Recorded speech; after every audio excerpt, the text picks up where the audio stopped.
Welcome to ప్రజా television news బులెటిన్ల ముందుగా headlines. మత్తు పదార్థాల నియంత్రణపై సుల్తానాబాద్ పోలీస్ శాఖ ఆధ్వర్యంలో అవగాహన సదస్సు.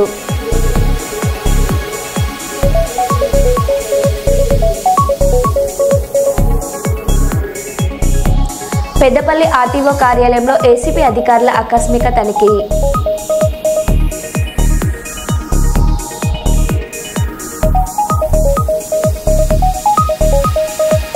వరంగల్ మహానగరంలో శ్రీ భద్రకాళి దేవస్థానంలో 15 రోజుల పాటు జరిగే శాకంబరి నవరాత్రి మహోత్సవంలో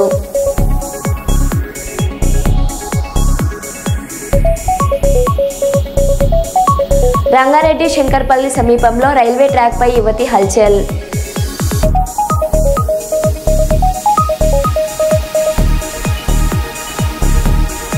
నెహ్రూ మెమోరియల్ హై స్కూల్ తనిఖీ చేసిన Adoni division sub collector.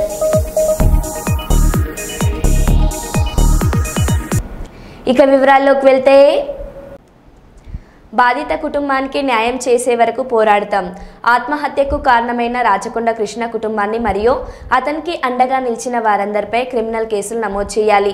Revanth Reddy దండవిటల్ ఫ్లెక్సీలు పెట్టుకుని రైతులను దోచుకుంట వ్యాపారస్తులపై చర్యలు తీసుకోవాలనే డిమాండ్ కాగజ్ నగర్ డీఎస్పీకి తేల్చి చెప్పిన డాక్టర్ ఆర్ఎస్ ప్రవీణ్ కుమార్. ఆదరణగా ఉంటామని చెప్పిండ్రు. మరి కోనప్ప గారు వారు 1 లక్ష రూపాయలు ఇస్తాం, మేము కూడా బీఆర్ఎస్ పార్టీ తరఫు నుంచి తప్పకుండా 1 లక్ష రూపాయలు ఇస్తాం. ఇచ్చి ఇంకా ఎంతమంది వీలైతే అంతమంది పైసలు వేసుకొని ఈ కుటుంబానికి అండగా ఉందాం. అదేవిధంగా మరి ఇంకోటి కూడా పోలీసులు రిక్వెస్ట్ చేస్తున్నా సార్, మీకు తెలియంది కాదు, ఇక్కడ కాంగ్రెస్ పార్టీ ఫ్లెక్సీలు పెట్టుకొని పేద ప్రజలందరినీ కూడా భయపెట్టించి వాళ్ళు ₹1 రేటు ఉంటే ₹2 రేటు ఉంటే ₹4 పెట్టి మరి అలా ఘోరంగా దోపిడీ చేస్తున్నారు. కాబట్టి దయచేసి విజిలెన్స్ దాడులు వీళ్ళ మీద చేయించాల్సిందిగా కూడా నేను కోరుకుంటున్నాను. లేకపోతే కేవలం పెంచికల్పేట సమస్యనే కాదు, కేవలం దాయిగామ సమస్యనే కాదు, లేకపోతే బెజ్జూరు కవటాలనే కాదు, ఈ ప్రాంతంలో ప్రతి చోట కూడా తరతరాలుగా ఈ పేద రైతులందరినీ కూడా దోపిడీ చేస్తూ ఉన్నారు. వాళ్ళు మాత్రం బాగుంటున్నారు, వీళ్ళు మాత్రం ఇట్లనే ఉంటున్నారు. అంతవరకు మేము మళ్ళీ ఒకసారి రిక్వెస్ట్ చేస్తున్నాం, వాళ్ళ భార్యను కృష్ణ వాళ్ళ భార్యను కూడా అరెస్ట్ చేయాలి. అదేవిధంగా వీళ్ళ మీద విజిలెన్స్ దాడులు కూడా చేయాలి. అదేవిధంగా నేను మళ్ళీ ఇక్కడ ప్రాంత ప్రజలందరూ కూడా చెప్తున్నా, నేను ఒక మాజీ పోలీస్ అధికారిగా చెప్తున్నా, ఈ కేసులో తప్పకుండా శిక్ష పడుతుంది. ఎందుకంటే రాజశేఖర్ చనిపోయేటప్పుడు తన చావుకు కారకులు ఎవరో వీడియోలో చెప్పిండు. అదేవిధంగా రాజశేఖర్ బంధువులందరూ కూడా ఆయనకు జరిగిన అన్యాయాన్ని చూసిండ్రు. వాళ్ళమ్మ కూడా మరి ఈ విషయాన్ని తెలుసు, ఆమెకు కూడా తెలుసు. అదేవిధంగా రాజశేఖర్ చనిపోక ముందు వాళ్ళ బావకు ఒక సూసైడ్ నోట్ కూడా ఇచ్చి పంపించిండు. మనం అందరం కూడా జరిగిన నిజాన్ని తప్పకుండా పోలీసులకు చెప్పి ఈ కేసులో పక్కా అతి త్వరలోనే మీరు దయచేసి ఛార్జ్షీట్ వేయండి డిఎస్పీ గారు వేసి, వీళ్ళందరూ కూడా ఈ దొంగలందరూ కూడా జైల్లో ఉంటట్టు చూడండి, వాళ్ళకి తప్పకుండా శిక్ష పడుతుందని చెప్తూ మరి ఈరోజు ఇంత పెద్ద ఎత్తున కూడా మీరందరూ రాజశేఖర్ కుటుంబానికి సంఘీభావంగా వచ్చినందుకు, మరి ముఖ్యంగా స్థానిక నాయకులందరూ కూడా చొరవ తీసుకొని కుటుంబాన్ని న్యాయం చేయడం కోసం ప్రయత్నం చేసినందుకు మీ అందరికీ మరొక్కసారి పాదాభివందనం. జై తెలంగాణ, జై కేసీఆర్.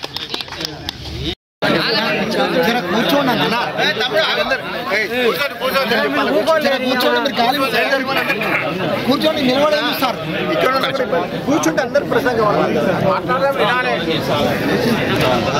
మా బాధ కూడా అర్థం చేసుకుంటాం, కుటుంబ పరిస్థితి కూడా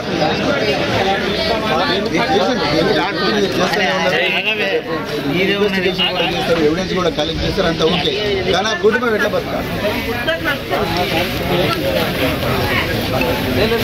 మిమ్మల్ని తప్పు పడతలేదు సార్, మీరు చేసే పని మీరు కరెక్ట్ చేసిర్రు.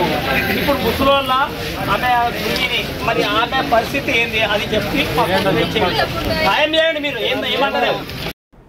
జూలై 2 నుంచి గడప గడపకి కార్యక్రమం విజయవంతం చేయాలి. కష్టపడే కార్యకర్తలు గుర్తింపు ఇస్తున్నామన్నారు మంత్రి లోకేష్ బాబు. ఈ జూలై 2వ తారీఖు నుంచి పార్టీ ఒక కార్యక్రమానికి పిలిపిస్తుంది. సుపరిపాలనలో తొలి అడుగు అనే విషయం పైన ఆల్రెడీ ప్రభుత్వ కార్యక్రమం ఉంది. అంతేకాకుండా పార్టీ కూడా బాధ్యత తీసుకుని కుటుంబ సాధికార సారథులు, cluster unit booth compulsory door to door తిరగాలి. మన పార్టీ టెక్నాలజీ అంటే బాగా ఇష్టం. కారణం ఏంటి? పాదయాత్రలో చాలా మంది నన్ను 2 విషయాలు అడిగారు. మొదటిది, అనా కష్టపడేవాడికి ఫోటోలు దిగేవాడికి సమానంగా చూస్తే ఎట్లా? నిజమైన కష్టపడిన కార్యకర్తలు మీరు గుర్తించండి అని నన్ను కోరారు. రెండో విషయం, అధికారంలోకి వచ్చిన తర్వాత కార్యకర్తల్ని కలవరం, కూర్చుని కూర్చొని మాట్లాడరు, మీటింగ్ వేయరు అని చెప్పారు. అందుకే మొదటి దానికి టెక్నాలజీతో జోడిస్తేనే పనిచేసింది ఎవరు, పనిచేయింది ఎవరు తెలుస్తుంది. ఇప్పుడు బాబు షూరిటీ భవిష్యత్ గ్యారంటీ అన్నాడు, ఓటీపీ పెడితే అందరూ లొకేషన్ తిట్టుకున్నాడు. వీడికేం పని పట్టలేదు, పాదయాత్ర చేస్తే సరిపోతుంది, ఎన్ని ఎందుకు పెట్టాడు రబై అని. అది పెట్టాం కనుకనే ఎవరు చేశారు, ఎక్కడ చేశారు, ఎప్పుడు చేశారో తెలుసుకున్నాం. అందుకే కార్యకర్తలు మేము గుర్తించగలుగుతున్నాం, అంటే పనిచేసిన కార్యకర్తలు గుర్తించగలుగుతున్నాం. ఫోటో స్టార్స్ కూడా గుర్తిస్తున్నాం. అద్భుతమైన ఫోటో స్టార్స్, వీళ్ళు ఫోటోలు బాగా దిగుతారు, అటు ఉండి అని చెప్తున్నాం. సేమ్ థింగ్ మీరు చూస్తే మెంబర్షిప్ లో కూడా రెఫరల్ ఇచ్చాం, అక్కడ ఎవరు బాగా పనిచేశారు కూడా తెలుసుకున్నాం. అదే విధంగా మన టీడీపీ ఉంది యాప్, సోషల్ మీడియాలో ఎవరు బాగా పోస్టింగ్ చేశారో కూడా తెలుసుకున్నాం, వాళ్ళకి గుర్తింపు కూడా ఇస్తున్నాం. ఇది మొదటిది. రెండోది, బాబు గారి దగ్గర నుంచి మంత్రుల వరకు కూడా అందరం పార్టీ ఒక డైరెక్షన్ ఇచ్చింది. నియోజకవర్గానికి వెళ్ళి ఒక కార్యక్రమం చేయాలనుకుంటే, ప్రభుత్వ కార్యక్రమం చేయాలనుకుంటే కంపల్సరీ కార్యకర్తల సమావేశం పెట్టుకోవాలి. వాళ్ళతో మాట్లాడిన తర్వాతనే ఏ కార్యక్రమం కొని వెళ్ళాలి. అందుకే మీరు చూస్తే బాబు గారు వచ్చినా కూడా కార్యకర్తల మీటింగ్ పెడుతున్నారు. నేను ఈ రోజు వచ్చింది దేనికి, మన కృష్ణా యూనివర్సిటీలో కాన్వకేషన్ అంటే పిల్లలకి సర్టిఫికేట్ ఇవ్వాలి. కరెక్ట్ గా ఎంతసేపు పడుతుంది, వచ్చేదానికి 1 గంటన్నర 2 గంటల మీటింగ్ వెళ్ళిపోవచ్చు. నేను పొద్దున్న బయలుదేరి వచ్చి ఉత్తమ కార్యకర్తలను కలిసా, మిమ్మల్ని కలిసా, దాని తర్వాతనే వెళ్ళి ఈ రోజు ప్రభుత్వ కార్యక్రమం నేను చేస్తున్నా. ఈ రెండు కోరింది కార్యకర్తలు, చేసి చూపించింది తెలుగుదేశం పార్టీ. వికారాబాద్ జిల్లా కేంద్రంలో ఇతర మతానికి చెందిన వ్యక్తి కార్పొరేటర్ సెల్యూన్ ఏర్పాటు చేయడాన్ని వ్యతిరేకిస్తూ నాయి బ్రాహ్మణుల నిరసన. 5 రోజులుగా సంపూర్ణంగా షాపులు మూసివేసి నిరసన వ్యక్తం చేస్తున్న నాయి బ్రాహ్మణులు పెద్ద ఎత్తున ర్యాలీ నిర్వహించి కలెక్టర్ కార్యాలయం వద్ద ఆందోళన చేపట్టారు. కార్పొరేట్ సెలూన్ ఆపేంత వరకు ఈ నిరసనను కొనసాగిస్తామన్న నాయని బ్రాహ్మణులు, ఇతర మతస్థులు సెలూన్ షాపులు ఏర్పాటు చేసుకుంటే తమ కుల వృత్తిని కోల్పోయి వికారాబాద్లో 500 నాయని బ్రాహ్మణ కుటుంబాలు రోడ్డున పడే పరిస్థితి ఉందంటూ ఆవేదన. తమ కుల వృత్తిని కాపాడి తమ కుటుంబాలను రోడ్డున పడకుండా చూడాలని జిల్లా కలెక్టర్ ప్రజాప్రతినిధులకు వినతి పత్రం అందజేశారు.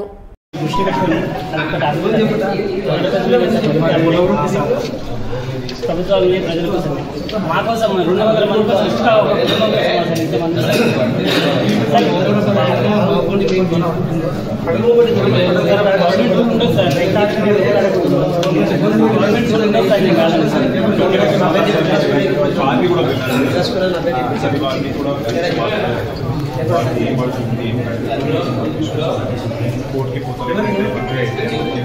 సారీ 5 రోజుల నుంచి అందరు షాపులు బంద్ చేసుకొని పిల్లలనక ఏదనక రోడ్డు మీద పట్టినాం.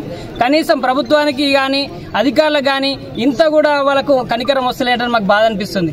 వాళ్ళు వచ్చేసి క్లియర్గా మన స్పీకర్ గారు కానివ్వండి, కలెక్టర్ గారు కానివ్వండి, తర్వాత నెక్స్ట్ కమిషనర్ గారు కానివ్వండి, వాళ్ళందరూ కూడా మేము సరే ఆప్తమని అంటున్నారు తప్ప అక్కడ వర్క్ జరుగుతూనే ఉన్నది.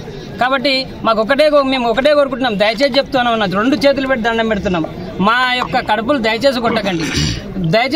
ఎందుకంటే మిమ్మల్ని చూసుకునే మేము బతుకుతున్నాం. ఇవాళ నాడు మా వృత్తిని కనుక మేము అడ్జేస్తే రేపటి నాడు మా బతుకులు రోడ్డున పడిపోతాయి. ఇప్పుడే మేము బాగుపడుతున్నాం. అంతేకాకుండా ఒక మాట చెప్పదలుచుకున్నాం, మీ అందరికీ మీరే చేయాలనా అనే మాట అడుగుతున్నారు. ఇవాళ నాడు గుళ్ళలో కానివ్వండి, లేకపోతే ఎక్కడైనా చూడండి బయట ఎవరు పుట్టిన మన కార్యకర్తలపై పెట్టిన తప్పుడు కేసులు ఇప్పటికే కొన్ని క్లియర్ చేశాం, మిగిలినవి డిసెంబర్లోగా న్యాయబద్ధంగా పరిష్కరిస్తామన్నారు మంత్రి లోకేష్ బాబు. మాకున్న సమాచారం మేరకు సుమారుగా 29 కార్యకర్తలపైన, పార్టీకి ఇచ్చిన సమాచారం మేరకు 29 మంది కార్యకర్తలపైన దొంగ కేసులు పెడతాం జరిగింది. ఇప్పటికీ 20 కేసులు తీయేస్తాం జరిగింది. ఆ 9 కేసులు ఏదైతే ఉందో అది ఎందుకంటే ఛార్జ్ షీట్ వేసినవి కొన్ని ఉంటాయి, ఆల్రెడీ ట్రయల్కి వెళ్ళినవి కొన్ని ఉంటాయి. అవన్నీ కూడా ఒక పద్ధతి ప్రకారం మేము ఫాలోఅప్ చేసుకుని డిసెంబర్ నాటికి అన్ని కేసులు కూడా తీపిచ్చే బాధ్యత తెలుగుదేశం పార్టీ తీసుకుంటుంది.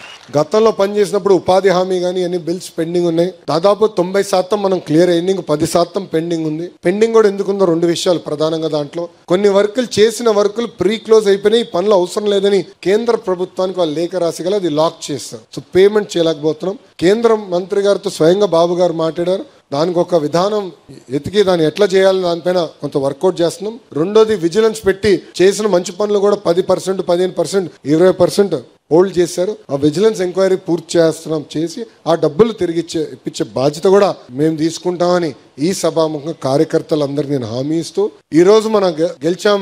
3 పార్టీలు కలిసికట్టుగా గెలిచాం. Telugu Desam party, Janasena party, Bharatiya Janata party కలిసికట్టుగా పనిచేశాం. సిద్ధాంతాలు వేరైనా ఆలోచన ఒకటే, అది ఆంధ్ర రాష్ట్రం అన్ని రంగాల్లో నంబర్ 1 ఉండాలని.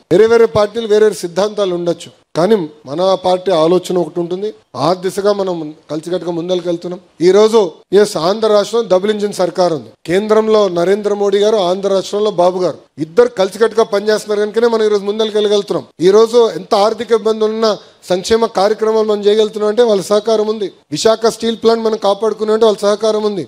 రైల్వే జోన్ వచ్చిందంటే వాళ్ళ సహకారం ఉంది. రేపు కర్నూలులో ఏకంగా మనకి హైకోర్టు బెంచ్ వస్తుంది, దాని కూడా కేంద్ర ప్రభుత్వ సహకారం ఉంది. అంటే ఆంధ్రులు కోరిన అన్ని కోరికలు ఈరోజు పద్ధతి ప్రకారం నరేంద్ర మోడీ గారు తీర్చుకుంటూ వస్తున్నారు. అందుకే మన యోగా డేకి నేను వస్తానంటే ఒక పట్టుదలతో, ఒక కమిట్మెంట్ తో, వాళ్ళు అడగపోయినా ఒక రికార్డ్ సాధించాలని 3 లక్షల మందితో ఒక రికార్డ్ సాధించి గౌరవ ప్రధానమంత్రి గారికి ఒక కానుకగా మనందరం అందజేశాం.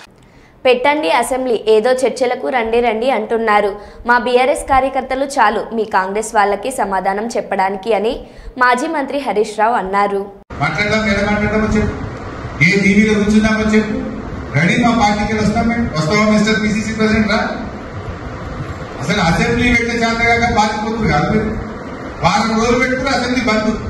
నిజంగా అంత చేసిన వాళ్ళు అయితే అసెంబ్లీ పెట్టడానికి ఎందుకు భయపడుతున్నారు?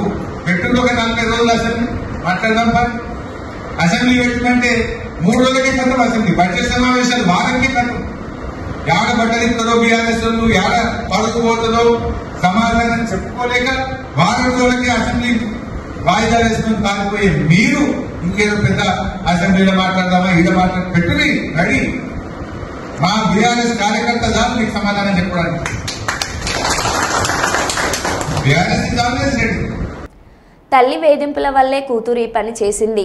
జీడిమెట్ల ప్రియుడితో కలిసి కన్న తల్లిని హత్య చేసిన కేసులో సంచలన విషయాలు బయటపెట్టిన బాల్నగర్ డీసీపీ సురేష్ కుమార్.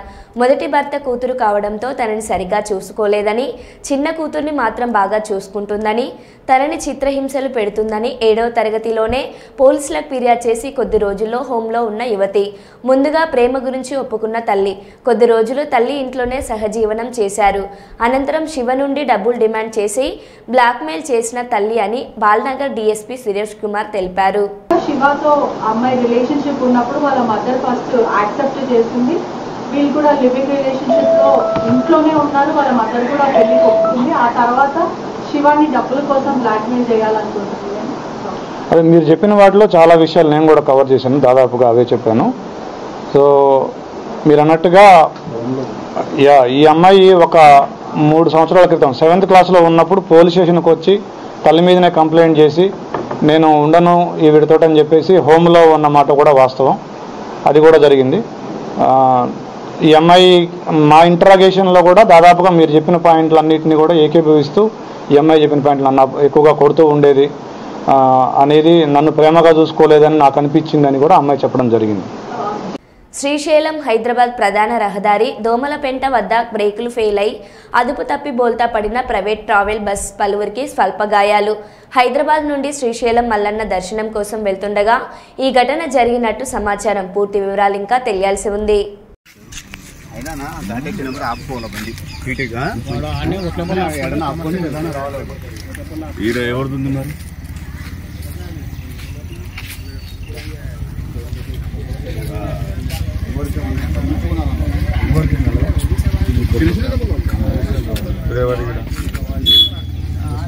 వాడు ఆడ గుద్దిన పైన గుద్దిన ఆనే ఉన్నారు.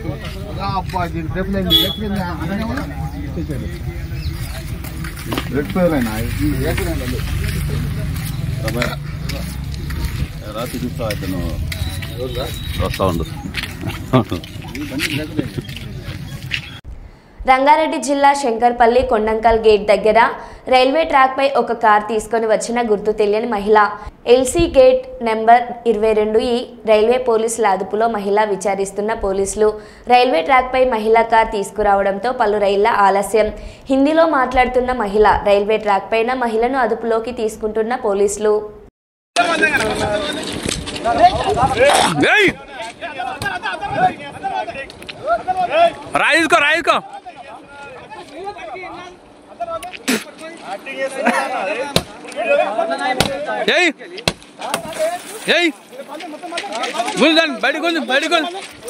బయటకు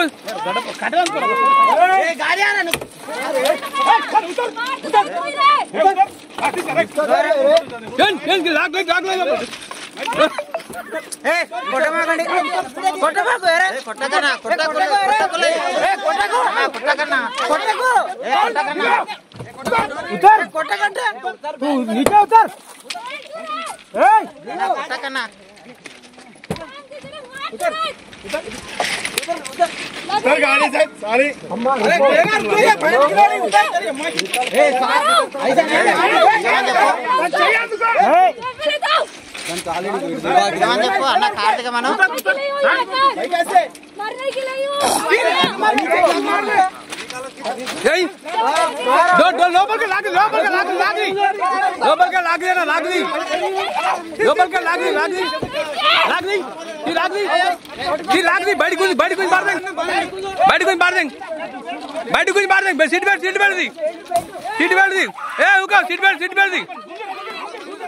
सीट बैठ दी एंगल ठीक गुंज बैठी गुंज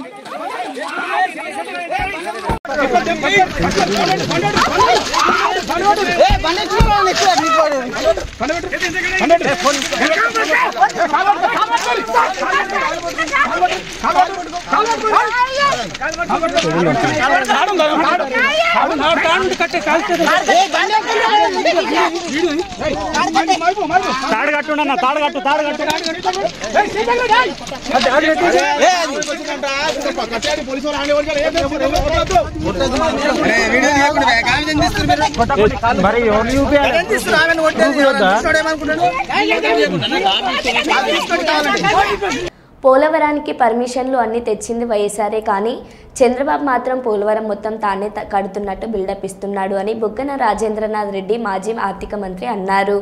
ఇప్పుడు 2348 కోట్లు వచ్చింది. 2348 కోట్లు వస్తే వీళ్ళు ఏం చేసినారు, అక్టోబర్ 9 వస్తే జనవరి 12, 2025 వరకు ఆ డబ్బులు ఒక ప్రత్యేకమైన అకౌంట్ లో పెట్టమన్నారు. కేంద్రం ఏమనిందంటే మీరు వాడుకోకూడదు, ఇది కేవలం పోలవరంకే, ఇది మీరు ఒక ప్రత్యేకమైన సింగిల్ నోడల్ ఏజెన్సీ అంటారు, దాన్ని SNA అంటారు. అంటే ఒక ప్రత్యేకమైన అకౌంట్ ఓన్లీ ఆ పనికి మాత్రమే దాంట్లో పెట్టాలంటే వీళ్ళు ఏం చేసినారు, పెట్టకుండా వాడుకుంటే కేంద్ర జలవనరుల శాఖ జలశక్తి వాళ్ళు కోప్పడి చాలా కోపంగా ఉంటే అప్పుడు చివరకు ఎట్టకేలకు జనవరి 12, 2025 అంటే అక్టోబర్ నుంచి నవంబర్, డిసెంబర్, జనవరి ఇంచుమించు 3 నెలల తర్వాత అప్పుడు తీసుకొచ్చి అకౌంట్ లో పెడతారు. అయిపోయింది. రెండో విడత ఎప్పుడొచ్చింది, మార్చి 12 వచ్చింది. మార్చి 12, 2025లో రెండో విడత ఎంత, 2705 కోట్లు. 2705 కోట్లు వస్తే ఇంతవరకు కూడా అందులో 2500 కోట్లు 505 కోట్లు ఇంతవరకు వాడలే, SNAలో పెట్టలే, ఇతర ఖర్చులకు వాడుకున్నారు.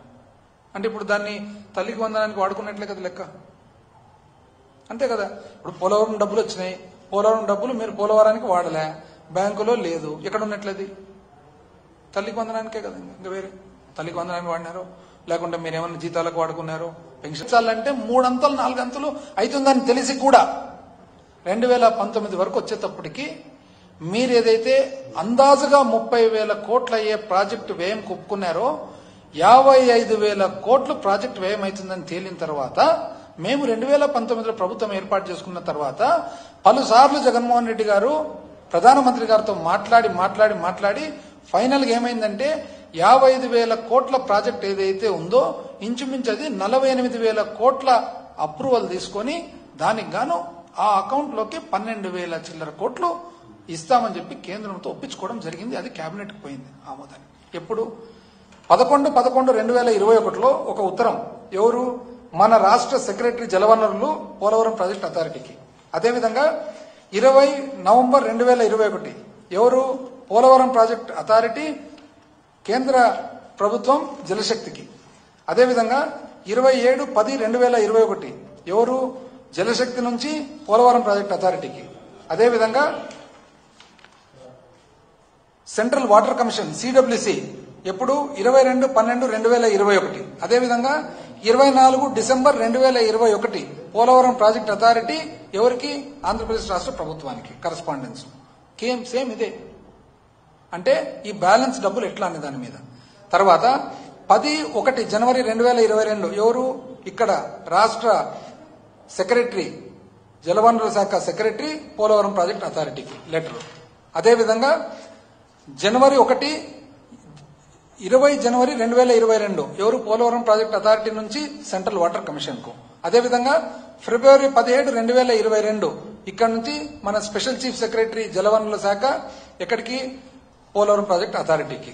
అదేవిధంగా ఫైనల్ గా ఎట్టకేలకు 3 సంవత్సరాలు పోరాడిన తర్వాత 5 జూన్ 2023 కేంద్ర ఆర్థిక శాఖ వాళ్ళు ఒప్పుకున్నారు. దేనికి ఒప్పుకున్నారు? అడిషనల్ ఫండింగ్ 12,911 కోట్లు 12,911 కోట్లు మేము పోలవరం ప్రాజెక్టుకి ఇస్తామని చెప్పి ఇచ్చిన తర్వాత ఫైనల్ గా పిఐబి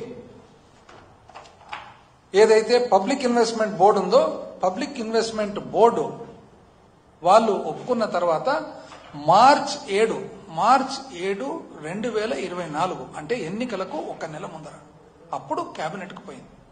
ఈ రోజు మీరు చెప్తారు పోలవరం సాధించినామని. ఏం చెప్పాలండి ఇది? అసలు ఆశ్చర్యంగా ఇది.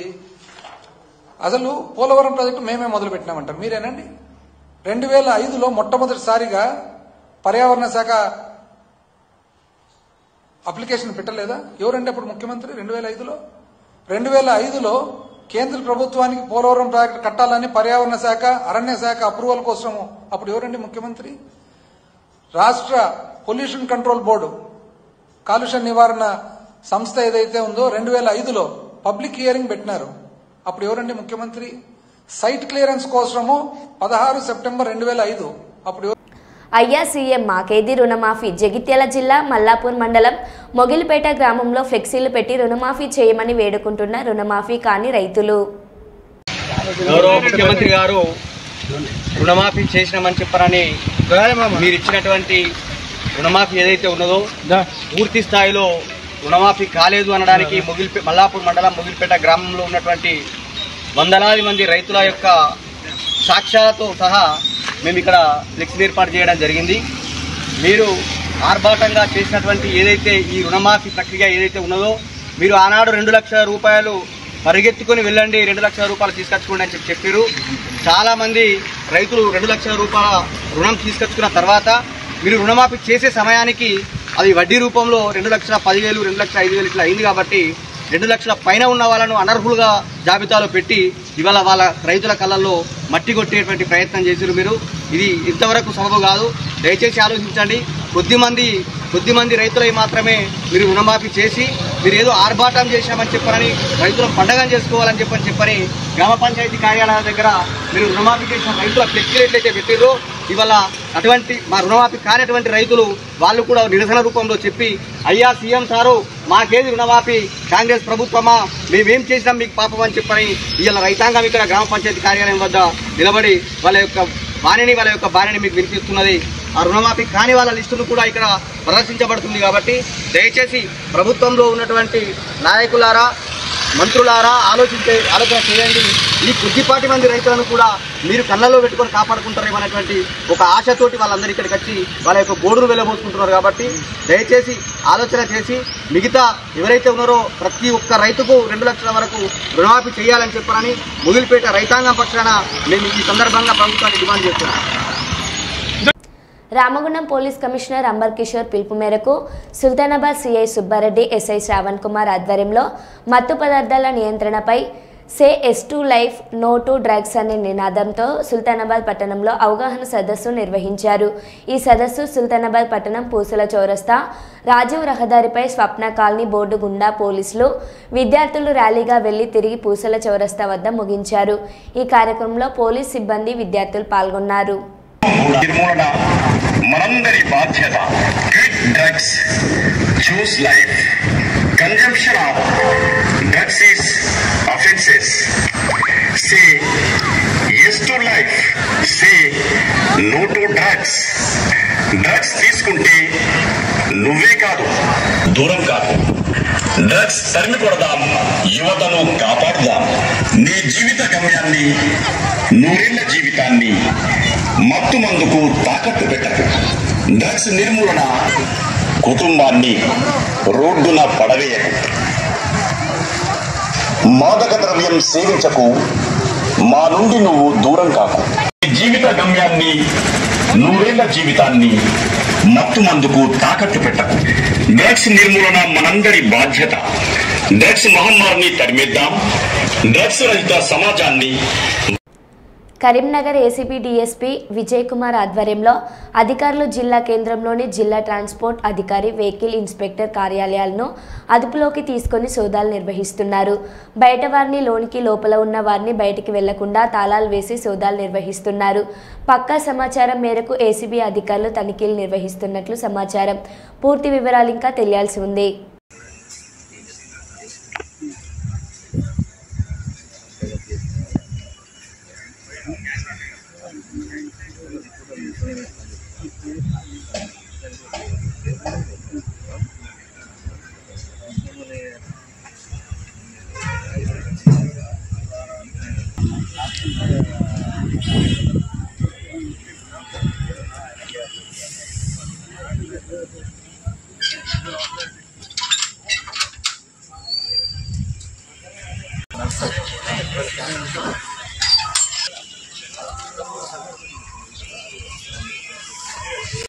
మరో బులెటిన్లో మళ్ళీ కలుద్దాం. Stay tune.